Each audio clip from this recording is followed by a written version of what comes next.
अर्चना और विशाल दो ही भाई बहन थे। इनके पास गांव की पुश्तैनी ज़मीनें थीं, पर आकाश साहब की जॉब की वजह से ये शहर में रहा करते थे। और आकाश साहब की पत्नी रागिनी देवी शहर में रहना काफ़ी पसंद करती थी। गांव से उनका दूर दूर तक कोई नाता रिश्ता नहीं था। गांव वालों को वो अपने पैर की जूती समझा करती थी। जबकि आकाश साहब के दोस्त गोविंद भी बहुत अच्छे परिवार से थे। उनकी इकलौती बेटी से आकाश साहब ने अपने इकलौते बेटे का रिश्ता तय किया हुआ था। गोविंद साहब के साथ उनकी बहन का गोद लिया हुआ लड़का विशाल और उनकी विधवा बहन उनके साथ ही रहती थी। लेकिन विशाल और अर्चना के मोहब्बत के बारे में कोई नहीं जानता था। अर्चना अपने पिता के साथ एक दो बार गांव गई थी और वहां अर्चना विशाल से मिली थी। लेकिन वे अपनी माँ की वजह से ये राज कभी बता ही नहीं पाई थी। विशाल उसे बहुत पसंद था। शादी में अपने पापा के साथ गांव गई थी और वहीं पर उसकी मुलाकात विशाल से हुई थी। उसी मुलाकात ने इन दोनों को इतने करीब कर दिया था, चाह कर भी अलग नहीं हो सकते थे। अर्चना के पिता आकाश अपने दोस्त से मिलने खेतों पर चले गए थे। जब भी गांव जाते थे तो विशाल उनकी बहुत आवभगत करता था। और आज अर्चना अपने हवेली में बिल्कुल अकेली थी। तभी विशाल उस हवेली में गया था। अर्चना विशाल को शादी में पहली नज़र में ही देखकर उस पर फिदा हो गई थी। जब हवेली में वह उसे बुलाने आया तो उससे अपने दिल की बात किए बिना अपने आप को रोक ना पाई। उसने विशाल से कहा, विशाल आप बहुत ही हैंडसम हैं और मुझे बहुत पसंद हो। शायद तुम शहर की लड़की को पसंद ना करते हो, लेकिन मैं तुम्हें पसंद करने लगी हूँ। विशाल ने कहा, अर्चना तुम बहुत खूबसूरत हो और शहर की पढ़ी लिखी लड़की हो। मेरा और आपका क्या जोड़ है? मैं आपको मना तो नहीं कर सकता। मैं क्या, कोई भी आपको मना नहीं कर सकता। तुम सच में बहुत खूबसूरत हो और हमारे घर का एक रिश्ता तो पहले ही तुम्हारी माँ ने रिजेक्ट किया हुआ है और अब दूसरा मैं हूँ, तो किसी कीमत पर भी अलका देवी ये रिश्ता स्वीकार नहीं करेंगी और हम दोनों चाह कर भी एक नहीं हो पाएंगे। तो आप अपने दिल से ऐसी बातों को निकाल दो। अलका ने तुरंत विशाल का हाथ पकड़ लिया। विशाल पूरा जवान लड़का था और इतनी खूबसूरत लड़की ने उसे सामने से प्रपोज किया था, तो कोई भी लड़का इस बात को जानकर मना कर ही नहीं सकता। और फिर अर्चना तो बिल्कुल उसके धड़कनों में समा गई थी और कहने लगी, विशाल मैं कुछ नहीं जानती, मैं सिर्फ तुमसे मोहब्बत करती हूँ और कुछ नहीं। मुझे लगता है कि शायद मैंने बहुत जल्दी कर दी है अपने दिल की बात तुम तक पहुँचाने में, इसलिए तुम विश्वास नहीं कर पा रहे हो। लेकिन मेरा विश्वास करो, मैं तुमसे अलग नहीं हो सकती और मैं कभी भी सपने में भी दूसरे इंसान को अपने बारे में नहीं सोच सकती। विशाल ने कहा, अर्चना मैं तुमसे बहुत पहले से मोहब्बत करता हूँ, लेकिन कभी हिम्मत नहीं हुई। लेकिन आज तुमने खुद सामने से कहा। विशाल ने उसे अपने बाहों में भर लिया। अर्चना को लेकर हवेली के बेडरूम में आ गया। अर्चना तो विशाल के गले को ही नहीं छोड़ रही थी। उसकी धड़कनें 100 की स्पीड में दौड़ रही थी। विशाल ने उसके गले में हाथ डालकर उसके होठों को अपने होठों से लगा लिया। अर्चना भी उसके होठों को चूम रही थी और विशाल भी बड़ी देर तक अर्चना को चूमे ही जा रहा था। उसके बाद विशाल ने उसके कमर में हाथ डालकर अब उसके पहने शर्ट के बटन को खोल चुका था। अब अर्चना के बराबर हाथ फेरते अर्चना को बेकाबू कर चुका था। अर्चना जैसे पूरी दीवानी हुई थी और आहें भर रही थी। विशाल ने उसे पूरा अपनी बाहों में भरकर अपने कपड़े भी उतार चुका था। अर्चना तो जैसे उससे एक पल भी दूर नहीं होना चाहती थी। दोनों घंटों एक दूसरे के जिस्म से सुकून पाते रहे। बड़ी देर के बाद जब उसके पापा खेतों से वापस आए तो उन्होंने जल्दी जल्दी अपने कपड़े पहने। अर्चना ने विशाल को कहा, तुम पीछे के रास्ते से अपने घर चले जाओ और मैं थोड़ा सा अपने आप को ठीक करके तुम्हारे प्यार के निशानों को छुपाकर पापा के साथ तुम्हारे घर खाना खाने आती हूँ। आकाश साहब जब घर में आए तो अर्चना बाथरूम में थी। काफ़ी देर से अपने आप को विशाल के दिए प्यार के निशानों को ठीक से पूरा मेकअप से छुपाते बाहर आई। आकाश साहब ने आते ही अर्चना को कहा कि चलो, विशाल का फ़ोन आया था, हमें विशाल के घर खाना खाने जाना है और तुम अपनी भाभी ईसा से भी बात कर लेना, वह कॉलेज से वापस आ गई होगी। अर्चना आज बहुत खुश थी। आज उसके मोहब्बत ने उसे छुआ था और महका दिया था। थोड़े ही देर में विशाल साहब और आकाश दोनों ही विशाल के घर पर थे। अर्चना ईसा से मिलकर बहुत खुश हुई थी। जब अर्चना खाना खा रही थी तो विशाल के बगल में ही टेबल पर बैठी थी और टेबल के नीचे से विशाल के पैरों को बार बार टच करती थी। विशाल अपने ऊपर कंट्रोल करके सबको खाना परोस रहा था और विशाल का चेहरा बहुत खिला खिला था। कुछ दिन वहाँ रहने के बाद आकाश साहब और अर्चना अपने घर लौट आए थे, लेकिन घर में आते ही अलका देवी ने एक तूफान खड़ा किया हुआ था। वह अपने बेटे शक्ति को अपने कंट्रोल में रखती थी और शक्ति भी उन्हीं के हाँ में हाँ मिलाता था।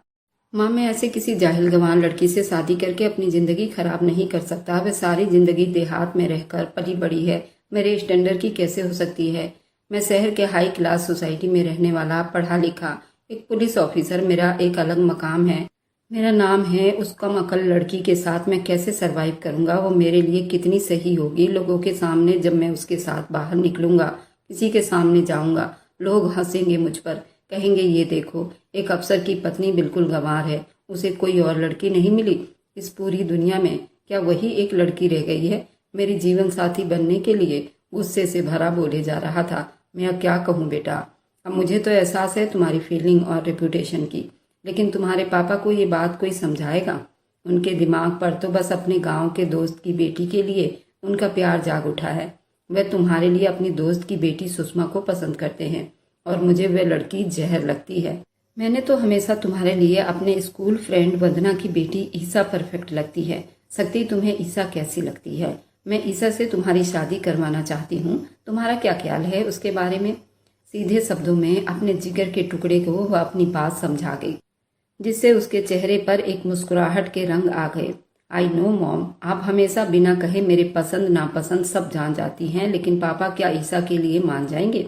इसी डर की वजह से वह थोड़ा गंभीरता से बोली, यही तो सारी मुसीबत है कि वह नहीं मानेंगे, और सारी फसाद की जड़ वह लड़की सुषमा है। अर्चना बड़े गुस्से से बोली, मॉम प्लीज आप ऐसे तो ना बोलिए। सुषमा एक सुलझी हुई, समझदार और भाई के हिसाब से वो उसके लिए बिल्कुल परफेक्ट लड़की है। बिना उसे देखे जाने आप लोगों ने अपनी तरफ से मनगढ़ंत कहानी बना ली है। मैंने उससे बात की है, वो बहुत अच्छी है। अलका देवी पता नहीं कब वहाँ आई, उनकी बातें सुनती नाराजगी से बोली, तुम क्यों उसकी इतनी साइड ले रही हो? 2 घड़ी बातें करने से इंसान के व्यक्तित्व का पता नहीं चलता। जहाँ वो बचपन से रह रही है वहीं के लोगों जैसी होगी, इतना मुझे यकीन है। देहाती गंवार माहौल की पहचान। मेरे सामने उसकी बात भी मत करना, उससे शादी माई फुट। वह गुस्से से बोलता उठ खड़ा हो गया। अर्चना का रंग जैसे पीला सा पड़ गया था, वहीं अलका देवी के होंठों पर दबी दबी मुस्कुराहट के रंग आ गए थे। एक सुकून उनके दिल में उतर गया। अफसोस है अर्चना तुम्हारी सोच पर। इतना बोलती गुस्से से अंदर चली गई। इधर पूरे बंगले में उस वक्त मजेदार नाश्ते की खुशबू फैली हुई थी। नौकरानी उस वक्त किचन में बिजी थे। गोविंद जी नाश्ते की टेबल पर बैठे कितनी आवाज उसे दे चुके थे, जो कमरे में आईने के सामने बैठी जल्दी जल्दी अपने बालों को संवार रही थी। सर पे दुपट्टा ओढ़ती वह जल्दी से हॉल की तरफ बढ़ी। गांव में बना ये बंगला बहुत खूबसूरत था। अंदर से उसे और ज्यादा डिजाइन किया गया था, जो कहीं से भी गांव के और घरों से मैच नहीं खाती थी। गोविंद साहब अपने मालिकाना कुर्सी पर बैठे थे, उनके बराबर में विशाल बैठा था, जबकि रागनी देवी नाश्ते के सारे सामान सेट करते नौकरानी को ऑर्डर दे रही थी। इधर सुषमा अपने कमरे से भागती हुई आई। पैरी पोना पापा जी, उनके सीने से जा लगी। वे थोड़े गुस्से में होकर बोले, मुझे तो कभी कभी ऐसा लगता है जैसे तुम्हारा इंतजार करते करते एक दिन मैं भगवान को ही ना प्यारा हो जाऊं। वह मुस्कुराते हुए उसके चेहरे पर प्यार करते बोले, आंटी जी देख रही है ना अपने भाई को, कैसे दिल दुखाने वाली बातें करते हैं। मैं नाराज हो गई तो याद करेंगे, समझाइए अपने भाई को। सुषमा रागनी देवी की तरफ पलटकर बोली और मुंह बना गई, जबकि रागनी देवी भी गोविंद साहब की बात पर बुरा मानती उनसे नाराज होने लगी थी। विशाल और गोविंद साहब दोनों हल्का सा मुस्कुरा दिए। चलिए मां, नाराज बाद में होना, पहले नाश्ता दे दो, बहुत भूख लगी है। विशाल भोली शक्ल बनाता रागनी देवी से बोला। इस पर सब मुस्कुराकर नाश्ता करने लगे। जल्दी बाहर आ जाओ गुड़िया, मैं तुम्हारी गाड़ी में इंतजार कर रहा हूँ। विशाल जल्दी से नाश्ता करता सुषमा को ये कहता बाहर चला गया। सुषमा भी उसके पीछे भागी थी, हर वक्त जल्दी में रहती थी। ये लड़की पता नहीं उसे डॉक्टर किसने बना दिया। मजाल है जो वक्त की थोड़ी सी भी कदर कर ले। रागनी बड़ी अफसोस से बोली, बहुत ही काबिल है मेरी बिटिया। आप देखिए, गांव जैसी जगह पर रहकर भी इतनी मेहनत करना और फिर डॉक्टर बनना हर लड़की के बस की बात नहीं। उनके शब्दों में अपनी इकलौती संतान के लिए थोड़ा सा फिक्र जागा था। तुम ठीक कह रहे हो गोविंद साहब, लेकिन अब आगे क्या सोचा है उसके भविष्य के बारे में? रागनी देवी चाय पीती बोली थी। मतलब उन्होंने आईब्रो उठाकर देखा, मतलब वह जवान और काबिल हो चुकी हैं, उसकी शादी भी तो करनी है। इस तरह बोले जिस पर गोविंद साहब मुस्कुरा दिया। मैं आपसे उसके बारे में बात करने ही वाला था। मैंने सुषमा के लिए मेरे शहर के दोस्त के बेटे शक्ति की इच्छा रखता हूँ। वे कुछ सोचते हुए गंभीरता से बात किए, लेकिन गोविंद साहब, उनकी पत्नी अलका कभी नहीं मानेगी ये बात। जिस तरह उसने सालों सदियों से बच्चों को इस गांव से दूर रखा, वह किस तरह हमारी बच्ची को स्वीकार करेगी। उनके सास ससुर इस दुनिया में उसके लिए तड़पते रह गए। वे कभी गांव की तरफ ना पलटी। वे तो पहले से बहुत मुंह चढ़ी है। मैं तो आकाश साहब की वजह से, जिसने हमसे कभी अपनी दोस्ती नहीं तोड़ी, अपनी बेटी से भी हमें बात करवाते रहते हैं। लेकिन शक्ति, वह तो जवान बच्चा है। उसे 1-2 बार मिला हूँ और मिलने पर वे अंदाजा हुआ है कि वह हमारे बारे में अच्छी राय नहीं रखता। और ये सब उस अलका देवी का किया धरा है जो हमको पसंद नहीं करती। रागिनी देवी ने अपनी राय बताई तो ये सच था। यही सोच कर तो मैं चुप हो जाता हूँ। गोविंद साहब उदासी से बोले, अलका देवी ने कभी भी गांव की तरफ आने के लिए ना सोचा और वे अपने बच्चों को और खुद को इस गांव से दूर रखा और आकाश को लेकर शहर में जा बसी। बच्चों को भी कभी मिलने नहीं दिया, जबकि वे जानती थी उसके सास ससुर को उसकी कितनी जरूरत है। लेकिन नहीं, उसने बच्चों को दूर करते उनकी परवरिश में उसके नाना नानी की मोहब्बत कूट कूट कर भर दी गई है कि बच्चों ने कभी इस गांव के और इस गांव के लोगों का मुंह तक नहीं देखा। वे औरत कैसे सुषमा को स्वीकार करेगी, जिसे कभी अपने ससुराल को स्वीकार नहीं किया। अगर जबरदस्ती की भी तो कहीं सुषमा को मुश्किल न आ जाए। रागिनी देवी ने सारी हकीकत खोल कर रख दी थी। उनके इस शक पर गोविंद साहब ने हाँ में सिर हिलाया था। इधर आकाश साहब, मैं अपनी सहेली को जुबान दे चुकी हूँ। अब मैं इस जुबान से मुकरना नहीं चाहती। क्या चाहते हैं? मेरी दोस्ती यारी में मेरी वैल्यू कम हो जाए, मेरी थू हो? मैं अपनी सहेली वंदना की बेटी ईसा का हाथ मांग चुकी हूँ और शक्ति भी यही चाहता है। ऐसे ही इस घर की बहू बने, वह बड़ी घमंड से कहती अपनी जगह से उठ खड़ी हुई थी। आकाश साहब काम छोड़कर उनकी तरफ देखने लगे। जुबान देने से पहले तुमने मुझसे बात करना तक जरूरी नहीं समझा? शक्ति मेरा बेटा है, उसकी जिंदगी पर मेरा भी हक है और मैं कुछ और चाहता हूँ। आकाश साहब बड़ी गुस्से से बोले थे। मैं सुषमा को इस घर की बहू बनाना चाहता हूँ। मुझे उससे बहुत मोहब्बत है और ये बात तुम भी अच्छे से जानती हो। उनकी ये बात सुनकर अलका देवी के तन बदन में आग भड़क उठी थी। आंखों में गुस्सा और नफरत दिखाई दिए थे आकाश साहब। लेकिन मैं और मेरा बेटा शक्ति ऐसा नहीं चाहते। शक्ति सुषमा को नहीं, ईसा को पसंद करता है और वही उसकी जिंदगी की जीवन साथी बनेगी। उनकी आवाज थोड़ी तेज हुई थी। चलो, हम फिर कभी बात करेंगे इस टॉपिक पर। फिलहाल आप आराम करो, वो गंभीरता से बोले। उन्होंने लैपटॉप एक तरफ रखा और उठकर रूम से बाहर चले गए। ज्यादा काम करना उनके लिए अब मुश्किल लग रहा था। उनके 2 ही तो बच्चे थे, शक्ति, अर्चना, जिसे वो बहुत प्यार करते थे, हर बाप की तरह। लेकिन उनके मन में अपने बेटे शक्ति के लिए कुछ और सोच रखा था। उनका बेटा उन्हें बहुत प्यारा था। सुषमा को भी वो बहुत पसंद करते थे, जो उनसे जान से भी ज्यादा प्यारी थी। अपने दोस्त की उस संतान से उन्हें अजीब सा लगाव था, अपनापन था, क्योंकि उसको जिंदगी में बहुत से दुखों का सामना करना पड़ गया था। बचपन में उसकी माँ चल बसी थी, फिर गांव जैसी जगह में रहकर बाप की देखभाल करने के साथ साथ पढ़ाई भी पूरी करनी थी। उसने बड़ी मुश्किल जिंदगी बिताई थी और अब उसकी जिंदगी की खुशियों के लिए शक्ति को सोचते। शक्ति एक पढ़ा लिखा खूबसूरत नौजवान होने के साथ काबिल पुलिस ऑफिसर भी था, जिद्दी और बहुत गंभीरता मिजाज रखने वाला। अपने बाप का हर बात मानने के साथ साथ माँ का बेहद लाडला था। अर्चना अपनी पढ़ाई पूरी कर चुकी थी, इसलिए घर पर ही रहा करती थी। उनके सास ससुर गांव में रहते थे। उनके फैमिली से उनका कोई संबंध नहीं था, लेकिन एक दोस्त था गोविंद, उनसे उनको बड़ा लगाव था। गोविंद साहब की बेटी सुषमा और रागिनी देवी का मुंहबोला बेटा विशाल था। गांव में सारी जमीनों की देखभाल गोविंद साहब करते थे, जबकि उनका दोस्त आकाश बहुत पहले उस गांव को छोड़कर शहर आकर बस चुके थे। गोविंद साहब की पत्नी सुषमा की माँ जब सुषमा को 2 साल की थी, उनका देहांत हो गया था और उनकी बहन रागिनी देवी बहुत पहले विधवा हो गई थी। अपने गोद लिए बेटे के साथ हवेली आ चुकी थी, इसलिए उन्होंने बहुत आराम से सुषमा को अपनी ममता के साए में समेट लिया। वक्त तेजी से बीतने लगा था और बच्चे बड़े हो गए थे। हल्की हल्की शाम हो रही थी जब वो घर में आई थी। उसने आज फिर पापा और आंटी को शक्ति के बारे में बात करते सुना। पापा को अपने उस इकलौते दोस्त के बेटे से काफी उम्मीद थी, जिसे जिंदगी में शायद उसने एक बार देखा होगा, बस जब वो 13-14 साल की थी। जब भी वह उस लड़के की बात सुनती, उसका दिल उदासी के समंदर में डूबने लग जाता, क्योंकि वह लड़का था जिसके सिर्फ बातें करने से उसके दिल में अजीब से जज्बात जाग जाते थे, जिनका शायद ही उसे पता होगा। उस इंसान ने आज तक पलटकर कभी ये नहीं पूछा कि वह भी उसके भूले बिसरे कोई उसके इंतजार में बैठी थी। कमरे में आते ही कितनी देर ये सोचे जा रही थी बेवजह, फिर खुद ही ख्याल को झटकती अलमारी से अपने कपड़े निकालती जैसे ही बाथरूम की तरफ बढ़ी तभी दरवाजे पर जोर से किसी की आने की आहट सुनाई दी। वह तेजी से दरवाजे की तरफ बढ़ी। क्या बात है आंटी, आप? वो परेशानी से बात की। आंटी के चेहरे पर हवाइयां उड़ी हुई थी। सुषमा, जल्दी आओ बेटा, गोविंद साहब को अटैक हुआ है। वो बहुत हड़बड़ी में कहती बाहर की तरफ भागी थी। डर, दहशत, क्या कुछ नहीं था उनके चेहरे पर। उस वक्त बंगले में कोई आदमी भी नहीं था। सुषमा तेजी से बाहर की तरफ भागी और ये बस वही जानती थी वह किस तरह उन्हें लेकर अस्पताल पहुंची थी।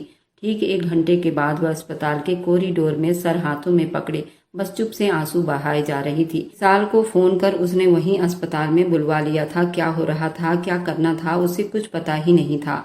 बस इतना जानती थी गोविंद साहब आईसीयू में भर्ती हैं। सारी भाग दौड़ विशाल कर रहा था। वह काबिल डॉक्टर थी, लेकिन उस वक्त वह सिर्फ एक बेटी थी जो अपने बाप की हालत देखकर किसी डरे हुए बच्चे की तरह डरी सहमी बैठी थी। माँ तो बहुत पहले ही खो चुकी थी। अब वो अपने पिता को खोना नहीं चाहती थी। विशाल बेशक उसके बुआ का गोद लिया हुआ लड़का था, लेकिन दोनों के बीच सगे भाई बहन जैसा ही प्यार था। रात धीरे धीरे गहरी होती जा रही थी। गोविंद साहब का पूरी दुनिया में एक दोस्त ही था जो उनके बुलाने पर दौड़ा चला आता था। आकाश साहब को फोन कर दिया गया था, लेकिन वे अभी पहुंचे नहीं थे। रागिनी देवी उसी के साथ बेंच पर बैठी उसे हौसला और हिम्मत देने की कोशिश कर रही थी। धीरे से उठती वह शीशे से उस पार गोविंद साहब की ऐसी हालत देख देख कर रो रही थी। कितना टाइम बीत गया, कितने घंटे बीते थे, उसे कुछ याद नहीं था। अंधेरा होते जा रहा था। वह गायब दिमाग से बैठी थी। जब उसे आकाश साहब तेज कदमों से अपनी तरफ आते हुए दिखाई दिए थे, उन्हें देखते हुए बेकाबू होकर खड़ी हो गई। रागिनी देवी विशाल डॉक्टर के पास गए हुए थे उनसे बात करने। सुषमा आकाश साहब के सीने पर सर रखकर फूट फूट कर रो रही थी। आकाश साहब नम आंखों से उसका सर थपक रहे थे। तुमने मुझे पहले क्यों नहीं बताया बेटा? अब कैसा है मेरा दोस्त? कुछ बताया नहीं डॉक्टर ने?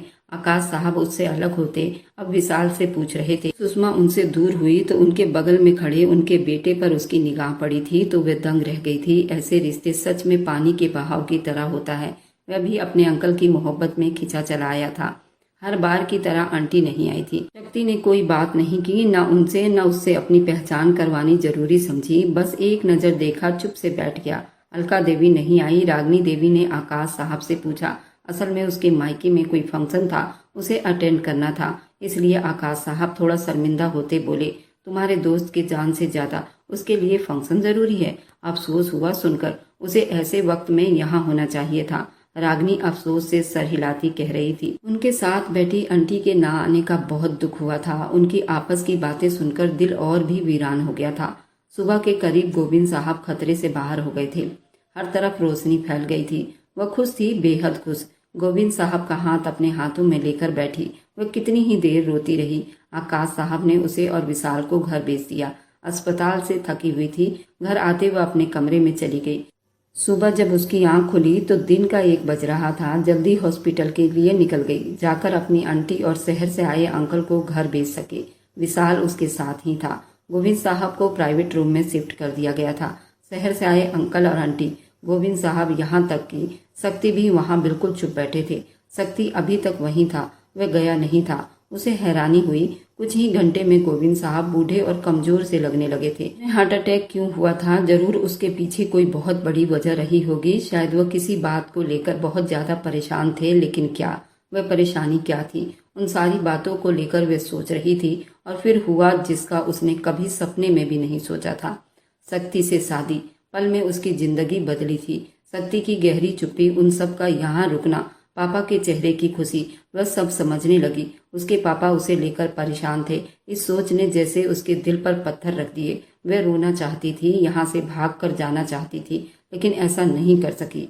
वह देखते देखते झटपट हॉस्पिटल के बाहर कोर्ट में उसकी शादी शक्ति से कर दी गई थी। वह एक पल में सुषमा कुमारी से श्रीमती सुषमा किसी की पत्नी बन गई थी। वह अपने पापा से मिलने कमरे में आई तो शक्ति उसे अभी भी वैसे ही घूर रहा था जैसे ये सब उसे जबरदस्ती करवाया गया हो। यहाँ तक अंकल जी और आंटी, विशाल और गोविंद साहब के चेहरे से खुशी फूट रही थी। अपने पापा से मिलती वो विशाल के साथ वापस बंगले में आने के लिए गाड़ी में आकर बैठी थी। शक्ति इस रिश्ते से खुश नहीं, लेकिन धीरे धीरे सब ठीक हो जाएगा। सुना है वह अपनी मम्मी के सहेली की बेटी को पसंद करता था, शायद इसलिए उससे पूछा नहीं। विशाल खुद से उसे बताने लगा। उसकी आखिरी बात पर सुषमा चौंक कर उसे देखने लगी, फिर गहरी सांस लेती चुप से बाहर खिड़की से झांकने लगी। ऐसा क्या हुआ? तुम खुश नहीं हो? विशाल फिक्र से पूछने लगा, आपको क्या लगता है? कई आंसू अपने अंदर उतारती वह जबरदस्ती मुस्कुराने लगी। जबरदस्ती किसी की जिंदगी में किसी और की जगह उसे शामिल कर दिया गया था। वह खुश कैसे हो सकती थी भला? बोल नहीं सकती थी और झूठ बोलना नहीं चाहती थी, इसलिए उल्टा विशाल से सवाल कर गई, देखो सुषमा, मैं तुम्हारा भाई हूँ, लेकिन उससे भी पहले मैं तुम्हारा बचपन का दोस्त भी हूँ। जैसे तुम पहले भी बातें शेयर किया करती थी और अब भी तुम मुझ पर भरोसा करके मुझे सब कुछ बता सकती हो। वह सच कह रहा था। सुषमा को तसल्ली हुई।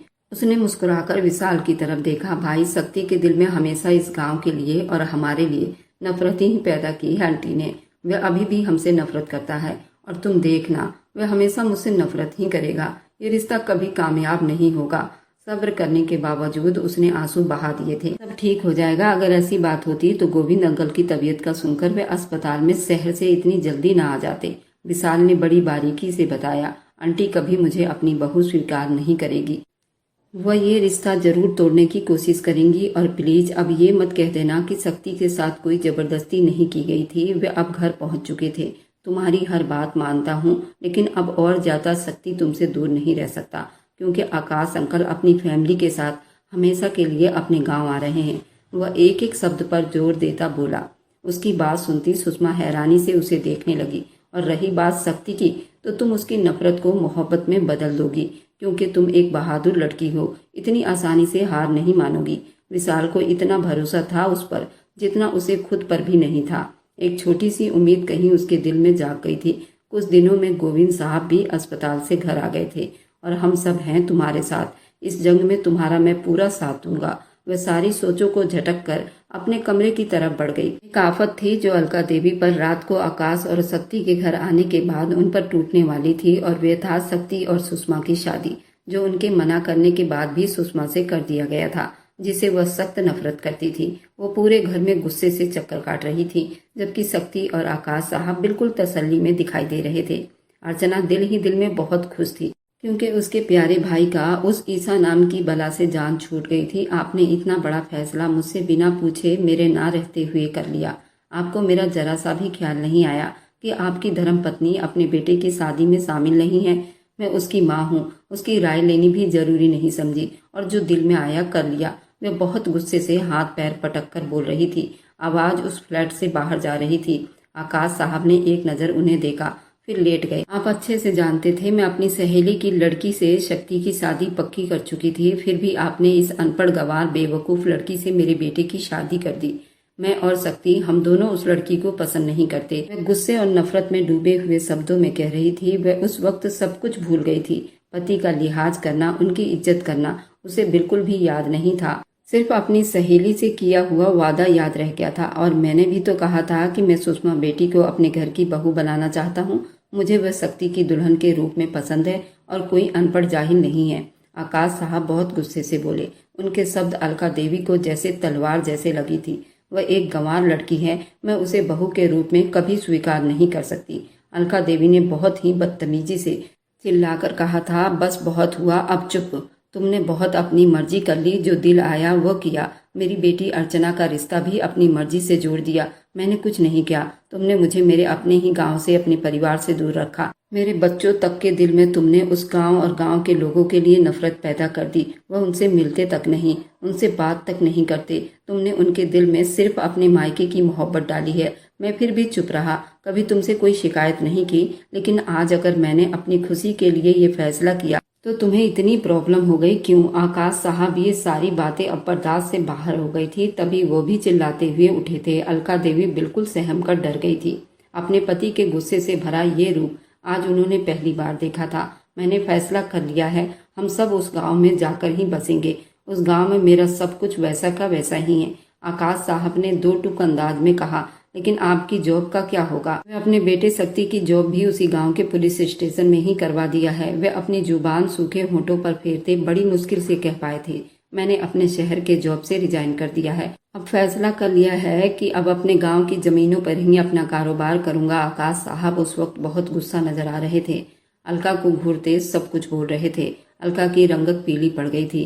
हम गांव नहीं जाएंगे, अच्छी भली जिंदगी यहाँ बीत रही है, डिस्टर्ब हो जाएगी। यहाँ से वहाँ एडजस्ट होना मेरे लिए बड़ी मुश्किल की बात है। मैं अपनी और बच्चों की जिंदगी बिगाड़ना नहीं चाहती। वह बहुत ज्यादा गुस्से से बोली। शक्ति और सुषमा का रिश्ता पहले ही उन्हें अटैक कर रहा था, ऊपर से गांव जाकर रहने वाली बात अलका देवी के सीने पर जैसे सांप लौट रहा था। तुम चाहो तो यहाँ अपने मायके में जाकर रह सकती हो, मैं और मेरे बच्चे कल से उसी गांव में शिफ्ट हो रहे हैं। वे बहुत गुस्से से कहते हुए कंबल ओढ़कर लेट गए थे। अलका देवी धम से सोफे पर गिर गई थी, आंखों से आंसू बहते होंठों पर गिरने लगे थे। शाम का अंधेरा फैलते ही आकाश साहब अपने गांव के लिए तैयारी करने लगे। यहाँ शहर में उन्होंने सरकारी फ्लैट लिया हुआ था जो 3 बेडरूम था। जब वो अपने जॉब से रिजाइन कर चुके थे तो उन्हें वह फ्लैट भी तो खाली करना था। अगली रात होते ही वह अपने गांव के घर के सामने थे। चौकीदार ने झट से उन्हें प्रणाम किया था। दरवाजा खोला।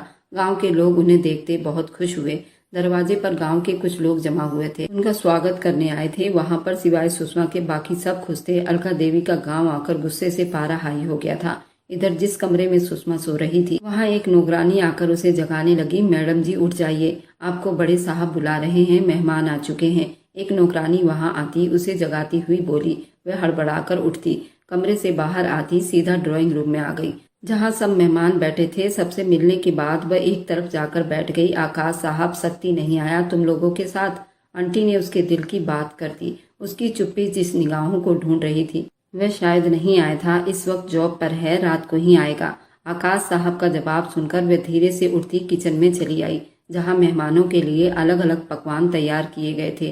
वह थाली में रखते हुए बाहर की तरफ आ गई, अपनी सोचों में गुम। वह अंदर आती मेहमानों को चाय देने लगी। सब खुश होकर बातों में बिजी हो गए थे, सिवाय अलका देवी के जो मुंह सड़ाकर बैठी हुई थी। सुषमा को देखकर उनका खून खौल रहा था, जिसे वह खूबी समझ रही थी। उनकी नजरों से बचने के लिए वे वहां से उठकर वापस किचन में चली आई थी। रात के खाने की तैयारी करते हुए बाहर देखा। आसमान पर अब काले बादल छा रहे थे। किचन में जल्दी जल्दी सलाद बनाकर अब वो खाने के लिए टेबल सेट करने लगी थी। तभी उसे गाड़ी की हॉर्न सुनाई दी। उसका दिल पल में जोरों से धड़क रहा था। वह जरूर शक्ति था जो आया था। काम करने के साथ साथ उसकी निगाहें बार बार बाहर के दरवाजे की तरफ उठ रही थी और उस वक्त दरवाजा खुला। उसका दिल जैसे धड़कना भूल गया था।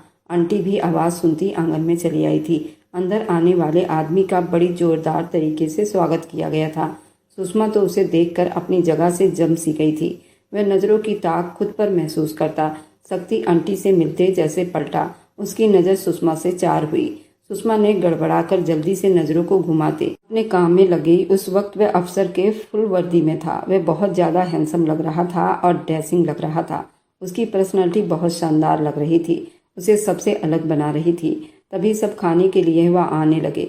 शक्ति सबसे मिलकर चेंज करने अपने कमरे की तरफ बढ़ गया। बारी बारी सबको खाना परोसने लगी। जब कुछ ही देर में शक्ति भी हल्का फुल्का सा आरामदेह कपड़ा पहने वहां चला आया था और सीधा अपनी माँ के बराबर वाली खाली सीट पर जाकर बैठा तो शर्म से उसकी आंखें झुक गई थी। उससे पहले कि वह आगे बढ़कर उसे भी खाना परोसती, जब अलका देवी की आवाज गूंजी, सुषमा मुझे पानी पिलाओ जरा। वो बुरी शक्ल बनाती हुई बोली। उसने अलका देवी को पानी दिया जबकि आंटी जल्दी से उठती शक्ति को खाना देने लगी थी। अलका देवी की यह हरकत जानबूझकर की गई थी ताकि वह शक्ति के पास ना हो सके। उनकी ये हरकत वहां बैठे सब लोगों ने अच्छे से नोट किया था। रात के करीब अब 1 बज रहे थे। सारे घर की बत्तियां गुल थी सिवाय एक बल्ब के जिससे हल्की सी रोशनी आ रही थी। वह अंधेरे में नींद में आंखें लिए सुस्त हो रही थी। उसे प्यास लगी थी जब बेकाबू होकर एक कमरे के दरवाजे से गुजरते हुए उसके कदम वहीं रुक गए। आवाज ज्यादा तेज नहीं थी लेकिन पास आकर कान लगाया, सुनने की कोशिश की। सब समझ में आ गया। दरवाजे के उस पार कौन है? वह जाहिल गंवार लड़की तुम्हारी पत्नी कभी नहीं बन सकती। शक्ति मेरे बेटे, उसे कभी तुम्हारी पत्नी के रूप में स्वीकार नहीं करूंगी। कुछ भी हो जाए उसे डिवोर्स देनी होगी तुम्हें और हर हाल में ईसा से शादी करनी होगी। उस लड़की में सिवाय खूबसूरती के और कुछ नहीं। तुम कैसे एक गंवार लड़की के साथ रहोगे इस गांव में? अलका देवी के गुस्से से भरी आवाज सुनकर सुषमा हैरान रह गई थी। उसकी आंखों से आंसू धीरे धीरे गिरने लगे थे। उसका चेहरा आंसुओं से भीग गया था।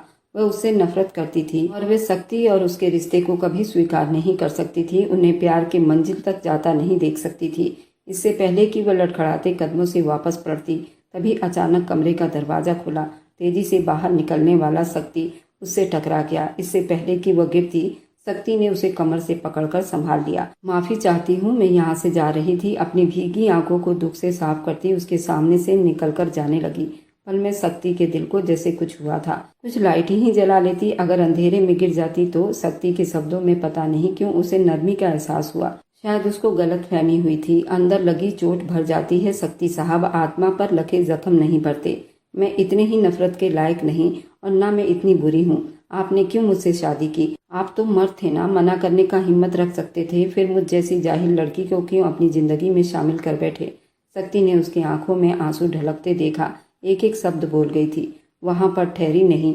शक्ति के सर पर तो जैसे उस वक्त आसमान आकर गिरा था। वह उसके बढ़ते कदमों को रोक लेना चाहता था, उसे बताना चाहता था कि वैसे इतने नफरत करने के बावजूद उसकी पहली नजर का शिकार हो बैठा है, कि अब उसे कोई फर्क नहीं पड़ता कि वह जाहिल है या गंवार। उसे सिर्फ ये पता है कि वह पहली नजर में जिससे मोहब्बत कर बैठा है वह उसकी अब धर्म पत्नी बन चुकी है, जो उसे बहुत गलत फहमियां पाल कर बैठी है। उसे अपनी माँ की नफरत की वजह से वह कभी मेरा हो ही नहीं सकता। सुषमा कमरे में आती फूट फूट कर रो रही थी। ये कैसा मजाक था जो उसकी जिंदगी ने उस मासूम जज्बातों के साथ खिलवाड़ कर दिया था, जो उसका पति बना दिया गया था। वह तो उसे बिना जाने समझे उससे नफरत कर रहा था। उसके सामने रिश्तों की इंसान की कोई अहमियत नहीं थी। वह उसे अब सच में यकीन हो गया था कि वह अलका देवी का बेटा है, जिसने सारी जिंदगी उन सबसे नफरत की। तो फिर वह कैसे उसे